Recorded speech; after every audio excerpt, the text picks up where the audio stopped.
Amados ouvintes, recebam a doce paz de nosso Senhor e Salvador Jesus Cristo. Quem tem o prazer de cumprimentá-los nessa tarde são suas irmãs Maria Cláudia e Rosa Tenório. Amados ouvintes, hoje iremos falar sobre o livro de Apocalipse. Nós já fizemos vários estudos aqui, já falamos sobre as cartas, as igrejas. Então, hoje nós vamos meditar no resultado final, né, mãe? Sim, a parte mais maravilhosa, né, Maria Cláudia? Porque o Evangelho é a boa nova, né?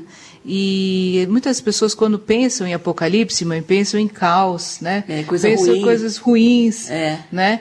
Mas eu sempre me lembro daquele hino da irmã Débora, que chama Apocalipse também, que fala: o salvo já diz com alegria, se cumpre a profecia do Apocalipse. Sim. Por quê? Porque também é no Apocalipse que fala dos santos na glória. A vitória final, a vitória final. E nós sabemos, então, só para nós nos situarmos aqui, o livro de Apocalipse que significa revelação do Senhor, e o apóstolo São João estava no final da sua vida, e por causa do Evangelho ele foi segregado, ele foi exilado, ele foi levado para a ilha de Patmos. Já falei aqui várias vezes, eu estive nessa ilha. Hoje existe um pouco de civilização ali, mas na época não tinha nenhuma civilização. Até hoje é muito cheio de mata selvagem, né? Com certeza tinha muitos animais, ele passou por muitas provações e privações, né? Quem tiver curiosidade, você pode procurar na internet. Ainda existe a gruta onde o apóstolo São João dormia, continua do mesmo jeito, e você vai ver lá que tem uma marca no chão onde ele dormia, onde ele orava, enfim. Então, esse servo de Deus passou por essa luta e, ao mesmo tempo, ele recebeu essa revelação, né? Em Apocalipse capítulo 1 fala: revelação de Jesus Cristo, a qual Deus lhe deu para mostrar aos seus servos. Então, veja que sempre é uma boa nova. Por quê? Porque mesmo as coisas ruins acontecendo agora no tempo do fim, nós temos esperança, porque nós sabemos qual é o final.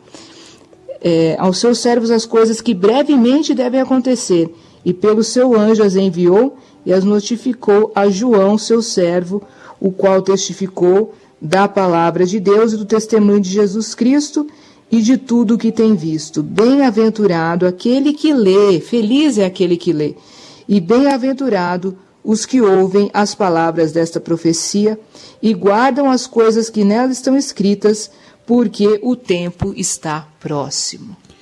E agora nós já vamos para Apocalipse 20, versículo 11 em diante, que diz assim: e vi um grande trono branco e o que estava sentado sobre ele, de cuja presença fugiu a terra e o céu, e não se achou lugar para eles.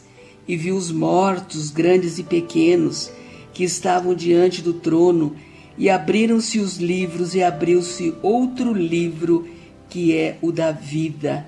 E os mortos foram julgados pelas coisas que estavam escritas nos livros, segundo as suas obras, e deu o mar os mortos que nele havia, e a morte e o inferno deram os mortos que neles havia, e foram julgados cada um segundo as suas obras. E a morte e o inferno foram lançados no lago de fogo. Esta é a segunda morte.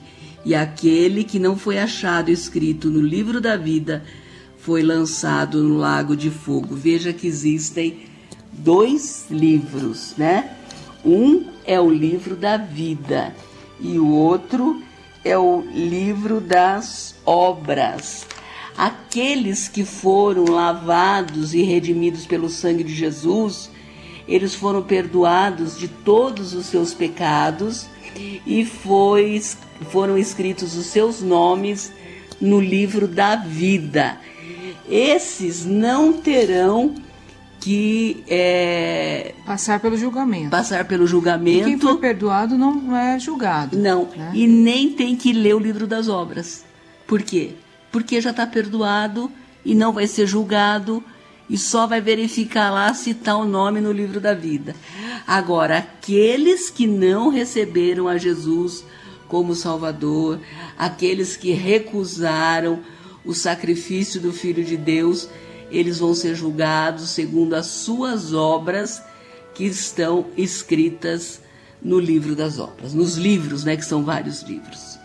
Os santos, aqueles que foram santificados pelo sangue de Jesus Cristo, porque esse é o significado de santos. Os santos são aqueles, segundo Hebreus capítulo 10, versículo 10, que foram santificados pela vontade do Pai, pela oferta do corpo do Senhor Jesus Cristo. Então, todo aquele que aceita Jesus e vive essa palavra, ele é um santo, ela é uma santa. Então, os santos de Deus terão as suas obras levadas em conta para galardão. Sim, sim. Não para julgamento. Não para julgamento, exatamente. E aqui, no capítulo 21, versículo 1 em diante, está falando dos novos céus e da nova terra. Isso aqui é só para os salvos, né, Maria Cláudia? E vi um novo céu e uma nova terra, porque hoje o primeiro céu e a primeira terra passaram, e o mar já não existe. Nada disso que existe hoje, o mar, o céu, a terra, nada mais vai existir, eles vão passar. E eu, João, vi a santa cidade, essa é a nova Jerusalém, o novo céu. E eu, João, vi a santa cidade, a nova Jerusalém, que de Deus descia do céu, adereçada como uma esposa ataviada para o seu marido. E ouvi uma grande voz do céu que dizia: Eis aqui o tabernáculo de Deus com os homens, pois com eles habitará, e eles serão o seu povo, e o mesmo Deus estará com eles, e será o seu Deus. E Deus limpará de seus olhos toda lágrima, e não haverá mais morte, nem pranto, nem clamor, nem dor, porque já as primeiras coisas são passadas. Nós vemos que, lembrando aqui, que nós estamos pulando para o final do livro, né? Então tem as trombetas, tem tudo aquilo que vai acontecer com essa terra, né? Que vai ser entregue a Satanás. E eu não percebi se você leu, mãe, mas no capítulo 19, versículo 10, diz assim: o diabo que os enganava foi lançado no lago de fogo e enxofre, onde está a besta e o falso profeta, e de dia e de noite serão atormentados para todo sempre. Ou seja, então antes mesmo de haver o juízo final, o juízo das pessoas, né, dos seres humanos, a besta e o falso profeta, que são pessoas, né, e o diabo que o enganava, né, que usava essas pessoas, já vão ter sido julgados e condenados e jogados no lago de fogo, né? Então, quer dizer, o mundo dos homens vai estar livre da influência maligna, finalmente. Sim. Porque o que foi que aconteceu, né? Lá no início, nós voltarmos lá em Gênesis. Deus fez o homem e a mulher para andarem em harmonia com ele, toda a sua criação, ali no Jardim do Éden. Esse foi o projeto de Deus, essa foi a ideia de Deus desde o começo, que nós estivéssemos em comunhão com Ele. Porém, o homem, instigado pela serpente, que é o próprio Satanás, né, desobedeceu a Deus e se afastou de Deus. Então, a partir daí, o homem passou a pecar, o homem passou a estar separado de Deus e viver no mundo onde Satanás habita também, né? Então, ele é tentado pelo diabo. E a partir desse momento, então, não vai ter mais a tentação maligna. Por quê? Porque o diabo vai ser lançado no lago de fogo, juntamente com a besta e o falso profeta. Então, é o fim de todas essas coisas. É o fim deste mundo também. E vai ser o novo céu e a nova terra. Isso que você leu, né, mãe? É a nova Jerusalém, desce do céu. Muitas pessoas não conseguem entender isso, acham que vai ser aqui. Não, isso aqui tudo vai ser consumido pelo fogo. Inclusive tem uma seita aí que fala que o paraíso vai ser aqui. É um absurdo, porque a Bíblia deixa bem claro, inclusive em Pedro, né, que tudo isso vai ser consumido pelo fogo. Não vai sobrar nada. Nós teremos o novo céu e a nova terra. A nova terra é a nova Jerusalém que vai descer do céu. Não é essa terra aqui, é a nova Jerusalém. E nessa Nova Jerusalém, o versículo 4 fala: e Deus limpará de seus olhos toda lágrima, e não haverá mais morte, nem pranto, nem clamor, nem dor, porque já as primeiras coisas são passadas. Que coisa maravilhosa. Sim. Morar Nós no vamos lugar... voltar ao primeiro estado, né, mãe? Um estado paraíso, até mais né? glorioso Do que o paraíso. do que o Jardim do Éden, Sim. porque nós vamos ter um corpo glorioso, Sim. né? Um corpo Imortal. imortal, um corpo Como o corpo dos anjos. É verdade. Onde não haverá homem nem mulher. Sim. É um corpo como o dos anjos, Sim. né? Imortal, espiritual.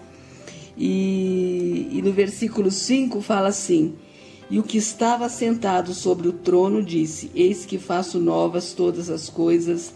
E disse-me: escreve, porque essas palavras são verdadeiras e fiéis. E disse-me mais: está cumprido. Eu sou, eu quem? Jesus. Eu sou o alfa e o ômega, o princípio e o fim. A quem quer que tiver sede, de graça lhe darei da fonte da água da vida. Então veja Jesus falando: eu sou o alfa e o ômega. O que significa isso? A primeira letra do alfabeto grego, a última letra do alfabeto grego. Ou seja, o Senhor, e ele fala, o princípio e o fim. Então o Senhor é eterno. Mais uma vez aí ele revela a sua glória como Filho de Deus, como o próprio Deus, né? Como a segunda pessoa da Trindade. Porque muitas pessoas também não conseguem entender, acham que Jesus foi criado. Não, Jesus foi o Criador de todas as coisas. Ele é o início de todas as coisas, ele é o Verbo. Sem ele nada do que foi feito se fez. Ele é a própria palavra de Deus. E ele fala então que ele é o alfa e o ômega, o princípio e o fim. E continua dizendo: a quem quer que tiver sede, de graça lhe darei da fonte da água da vida. Né? Essa é uma água que nós não temos mais acesso, né? Sim. E agora, quando o Senhor Jesus voltar, quando for o fim de todas as coisas, na Nova Jerusalém nós teremos acesso então à água da vida. Sim, e a árvore da vida também. E no versículo 7, quem vencer herdará todas as coisas, e eu serei o seu Deus, e ele será o meu filho. Olha que coisa linda. Sim. E continua dizendo no versículo 8, preste bastante atenção: mas quantos tímidos? Os tímidos são os covardes. Não é tímido isso em termos de personalidade tímida, não.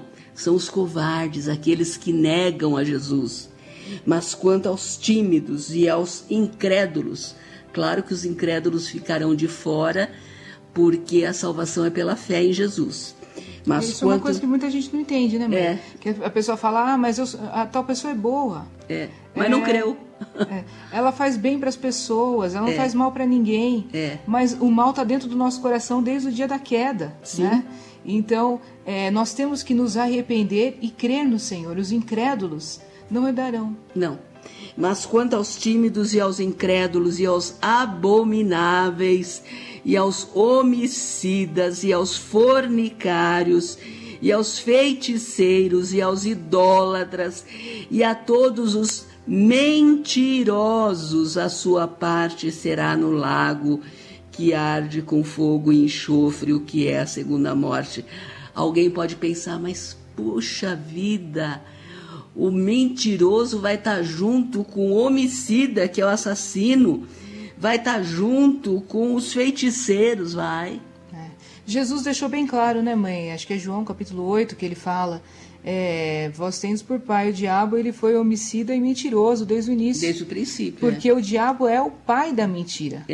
Então, qualquer pessoa que mente não tem parte com Jesus Cristo. Uma pessoa que se diz cristã e mente, ela está, na verdade, fazendo a vontade do diabo e sendo filha do diabo. Sim. É uma palavra muito dura, mas foi Jesus que falou. Sim, porque Deus é verdade. Jesus é verdade. Jesus falou: eu sou o caminho e a verdade e a vida. Se Jesus é a verdade, se Deus é a verdade, como que a mentira lá no céu pode habitar junto com a verdade? Não pode, né? Então quem vai para o lago de fogo e enxofre? Os covardes, que são os tímidos, os incrédulos, aqueles que não creram em Jesus, abomináveis, que fazem abominações, coisas que a Bíblia fala que são abominações, que é uma infinidade de coisas que a Bíblia classifica como abominações. homicidas, que são os assassinos, fornicários, que praticam o sexo fora do casamento, feiticeiros, todo mundo sabe o que é feitiçaria, idólatra, o idólatra também não entra no reino de Deus, e todos os mentirosos. Lembrando que a rebelião é como um pecado de feitiçaria. Sim. Né? Então, existem vários pecados aí, parece que são poucos, mas na verdade são vários, né? A meu ver, essa parte que fala também dos fornicários está falando sobre toda impureza sexual, adultério, tudo que contamina, porque tem uma parte aí que fala também, né, mãe, que não vai entrar nessa cidade nada que contamina. Sim, fala de novo aqui, Maria Cláudia, no versículo 22, 15. Né? Ficarão de fora os cães e os feiticeiros e os que se prostituem, os homicidas, os idólatras e qualquer que ame comete a mentira. Fala de novo, né? Agora vamos voltar aqui em Apocalipse 21, 9, a Nova Jerusalém, e veio um dos 7 anjos que tinha 7 taças cheias das últimas 7 pragas e falou comigo dizendo: vem mostrar-te a esposa, a mulher do Cordeiro, e levou-me a um grande alto monte e mostrou-me a grande cidade, a Santa Jerusalém, que de Deus descia do céu. Eu não vou ler tudo, porque aqui é a descrição, depois vocês leiam em casa, de como vai ser essa cidade maravilhosa. É uma cidade preciosíssima, construída de pedras preciosas, construída de ouro, construída de pérolas. Vai ser uma coisa linda demais, de cristal. Não dá nem para descrever. A gente aqui, na nossa compreensão humana, não dá nem para imaginar como vai ser essa cidade. E aí nós vemos, né, o contraste, né, mãe, entre a Babilônia, que é a grande cidade que vai ser o palco de todas as prostituições, idolatrias, perseguição contra os santos de Deus. Quem conhece a palavra do Senhor tem alguma ideia de qual seja essa cidade, mas nós não vamos entrar nesse mérito hoje. Mas é uma cidade desse mundo, né? Uhum. É uma cidade que tem grande poder e grande glória, né? Mas glória mundana, terrena. A Babilônia, a grande Babilônia. E essa cidade vai ser julgada, vai ser destruída pela ira de Deus, porque matou os santos de Deus, matou os profetas de Deus, foi palco de feitiçarias, idolatrias, abominações, prostituições, compras e vendas ilegais, né? E tudo isso vai ser julgado e vai ser destruído. E então o que vai descer do céu, que vai permanecer para sempre, é a Nova Jerusalém. É a Nova Jerusalém, que nós vemos que é totalmente diferente, né, mãe? Sim. É a glória de Deus. Sim, inclusive aqui em Apocalipse 21, 22, está escrito: e nela aqui na Nova Jerusalém, não vi templo, porque o seu templo é o Senhor Deus Todo-Poderoso e o Cordeiro. E a cidade não necessita de sol nem de lua para que nela resplandeçam, porque a glória de Deus a tem alumiado e o Cordeiro é a sua lâmpada. Olha que coisa maravilhosa estar face a face com Jesus, estar face a face com Deus nosso Pai, estar face a face com o Espírito Santo de Deus. Uma cidade que não precisa de templo, porque o templo é o próprio Senhor, e que não precisa de luz, porque a luz é o próprio Senhor. É verdade. E no capítulo 22 de Apocalipse está escrito, versículo 1: e mostrou-me o rio puro da água da vida, claro como cristal, que procedia do trono de Deus e do Cordeiro. No meio da sua praça e de uma e de outra banda do rio estava a árvore da vida, que produz 12 frutos, dando seu fruto de mês em mês, e as folhas da árvore são para a saúde das nações. Quando o homem foi expulso do Éden, ele foi expulso para que ele não comesse da árvore da vida, porque senão ele não ia morrer mais. Sim, porque a árvore da vida dava a imortalidade. Ele foi expulso e foi posto um anjo lá para guardar o caminho do Éden. Após o pecado. Após o pecado, Mas agora nós teremos de novo acesso à árvore da vida. Sim, olha que coisa linda. Porque nós já fomos justificados pelo sangue de Jesus, sim, né? E sim. nessa cidade não vai entrar nada que contamina, como eu disse, sim. né? Então, nós não vamos ser tentados novamente pelo diabo, como eu disse, né? O diabo já vai ter sido julgado, já vai ter sido aniquilado, já vai estar sendo disciplinado, né? E no fogo eterno. E nós estaremos com o Senhor Jesus para sempre. Sim. Né? E Ele que é a fonte da vida. Veja que sai do Cordeiro de Deus. Sim. Né? E aqui no versículo 3, e ali nunca mais haverá maldição contra alguém, e nela onde na Nova Jerusalém estará o trono de Deus e do Cordeiro, e os seus servos o servirão. E verão o seu rosto, e nas suas testas estará o seu nome. E ali não haverá mais noite, não necessitarão de lâmpadas, nem de luz do sol, porque o Senhor Deus os alumia e reinarão para todo sempre. Olha que coisa linda. E no versículo 6, e disse-me, essas palavras são fiéis e verdadeiras, e o Senhor, o Deus dos santos profetas, enviou o seu anjo para mostrar aos seus servos as coisas que em breve hão de acontecer. Eis que presto venho, bem-aventurado aquele que guarda as palavras da profecia deste livro. E no versículo 10 ele disse-me, não seles as palavras da profecia deste livro, porque próximo está o tempo. Quem é injusto, faça injustiça ainda. Quem está sujo, suje-se ainda. E quem é justo, faça justiça ainda, e quem é santo, seja santificado ainda. Eis que cedo venho, e o meu galardão está comigo, para dar a cada um segundo a sua obra. Eu sou o Alfa e o Ômega, o princípio e o fim, o primeiro e o derradeiro. Então, veja que se aproxima já. E esse é o nosso estímulo. Quem está sujo, quem não quer saber, quem é incrédulo, então que se aparte. Mais ainda. Né? Porque está chegando o momento, na verdade está chegando o momento de Satanás, o momento que Satanás vai tomar conta desse mundo, mas ao mesmo tempo nós nos alegramos porque nós sabemos que está próxima também a vinda do Senhor Jesus e depois o juízo final. E tudo isso que vai acontecer, que está dizendo aí, né, mãe, que fala que nós vamos ver o rosto de Jesus. Sim. Nós vamos ver a glória de Deus. Sim, e ele continua dizendo no versículo 14, bem-aventurados aqueles que lavam suas vestiduras no sangue do Cordeiro, para que tenham direito à árvore da vida e possam entrar na cidade pelas portas. Ficarão de fora os cães, os feiticeiros, os que se prostituem, e os homicidas, e os idólatras, e qualquer que ame e comete a mentira. Eu, Jesus, enviei o meu anjo para vos testificar essas coisas nas igrejas. Eu sou a raiz e a geração de Davi, a resplandecente estrela da manhã. E o Espírito e a esposa dizem, vem, e quem ouve diga, vem, e quem tem sede, vem, e quem quiser tome de graça da árvore da vida. Sim.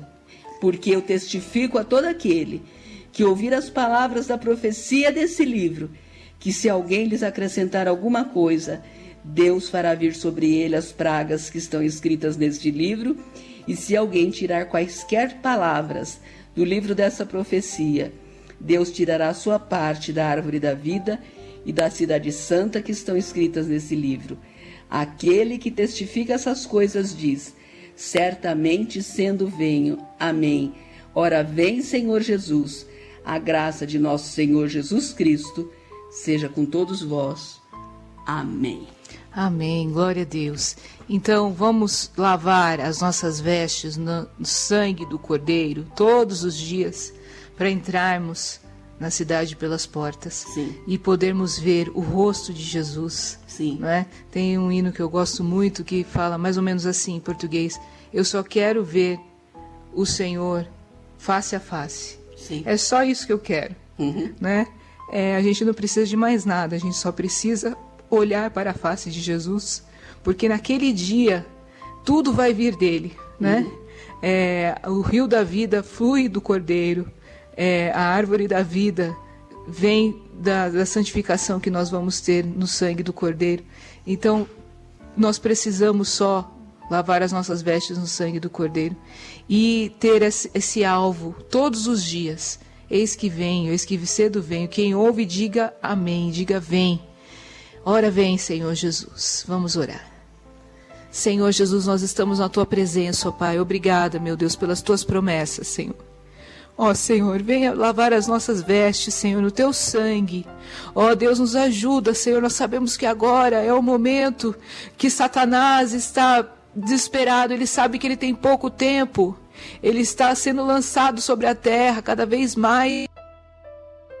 Senhor, nós que somos os Teus filhos, os Teus santos, o Teu povo, Senhor. Ajuda-nos, Senhor, a permanecermos, Senhor, a nos santificarmos cada vez mais, a nos justificarmos cada vez mais no sangue do Cordeiro. Ajuda a Tua igreja, Senhor, ajuda os Teus filhos, Senhor. Visita, Senhor, a nossa liderança, Pai. Ó, Senhor, esteja, Senhor, com cada um de nós, ó Deus, e segura nas nossas mãos, em nome de Jesus. Amém, Jesus.